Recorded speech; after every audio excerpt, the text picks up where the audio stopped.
ना जो अगला टॉपिक है that is chemical equations and effect on K is the constant of the equations. So हम इसके बारे में देखेंगे। तो इसके क्वेश्चन के हेल्प से इस प्रॉब्लम को सॉल्व करते हैं।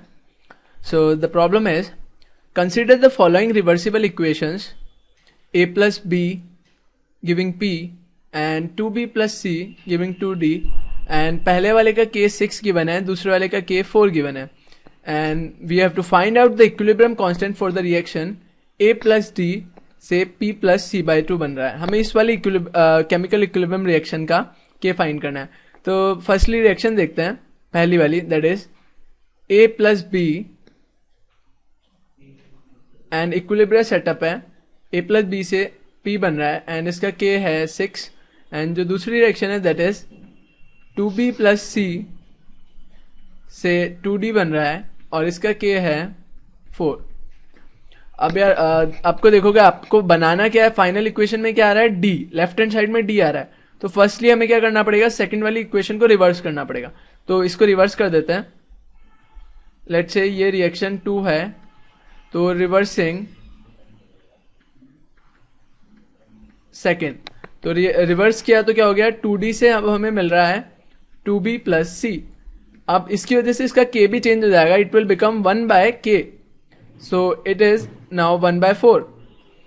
अब आप अगेन जो फाइनल इक्वेशन देखोगे इसमें क्या है, a प्लस d और यहाँ पे d कितना है अपना 2, तो हमें इसको डिवाइड कर देना चाहिए 2 से, जिससे कि इक्वेशन जो हम चाह रहे हैं वो बन जाए। तो आफ्टर डिवाइडिंग इट बाय 2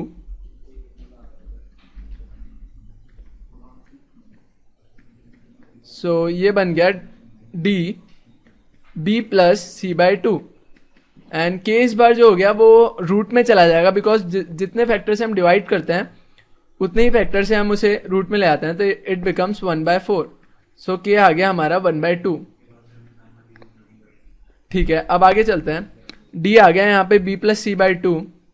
अब आगे देखते हैं, अगर मैं रिएक्शन 1 को और इस नई वाली रिएक्शन को ऐड कर दूं तो देखते हैं क्या हो रहा है, that is a plus D plus B giving p plus b plus C by 2। अब ये b से b कैंसिल हो गया और अब जब दो रिएक्शंस को प्लस करते हैं तो उनके k भी मल्टीप्लाइड हो जाते हैं।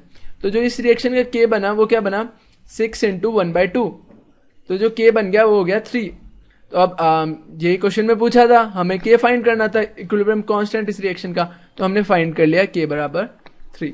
अब इंपॉर्टेंट क्या थी इस क्वेश्चन में बात, वो ये थी कि हमें ये देखना था फाइनल इक्वेशन हमसे क्या मांग रहा है। वो हमसे मांग रहा था a प्लस डी और d हमें जो गिवन इक्वेशन में थी उसमें राइट हैंड साइड में था, तो हमने पहले उसे रिवर्स किया, फिर हमने उसका कांस्टेंट देखा, उसमें उसका कांस्टेंट 2 था और हमारी इक्वेशन में वो क्या मांग रहा है d, तो हमने उसे 2 से डिवाइड कर दिया। अब जब हम ये सब काम करते हैं तो ऑब्वियसली के पे भी इफेक्ट करेगा ही करेगा, तो हमने के इफेक्ट्स को भी कंसिडर किया और फाइनली हमारा आंसर k इक्वल्स टू 3 आ गया।